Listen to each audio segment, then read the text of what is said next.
ধর্মগুরু রজনীশ বলছেন, মানুষের সবচেয়ে বড় ভ্রম হলো এই যে জীবনের মূল্য গণিত দিয়ে করে।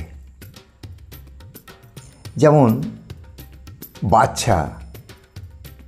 বাচ্চা কথা বলতেই শুরু করেনি, আমরা বলে দিই এই ডাক্তার হবে, ইঞ্জিনিয়ার হবে বা অফিসার হবে বড় কোনো, কিন্তু এটা কেউ বলে না কারোর মতো নয়, তুমি তোমার মতো হও। আজ শিক্ষা একটা পথ নয়, যুদ্ধে পরিণত হয়েছে। সকাল থেকে রাত বই, শিক্ষক, কোচিং, টপার হওয়ার গল্প। আর এসবের মাঝে পড়ে একটা শিশু হারিয়ে যায়, স্রেফ হারিয়ে যায়।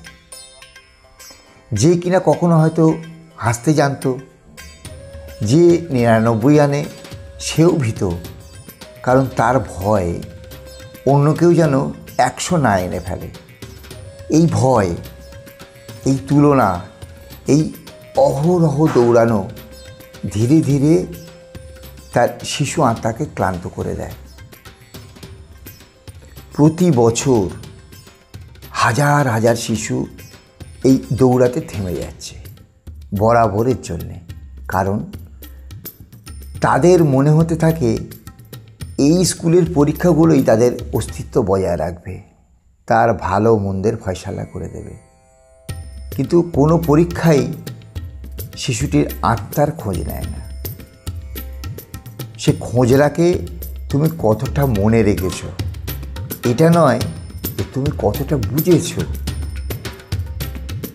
জীবনের অর্থ জেতার মধ্যে নয়, জীবনধারা উপভোগ করার মধ্যে। আমরা যদি আমাদের বাচ্চাদের এটা শিখিয়ে দিই যে হেরে যাওয়া অসফলতা নয়, এটা একটা অনুভব মাত্র, এবং অঙ্কের থেকে বেশি মূল্যবান হলো তোমার হাসতে পারা, তাহলে হয়তো সামনের বার কোনো বাচ্চা পরীক্ষা নয়, খুশিতে বাঁচতে শিখে যাবে।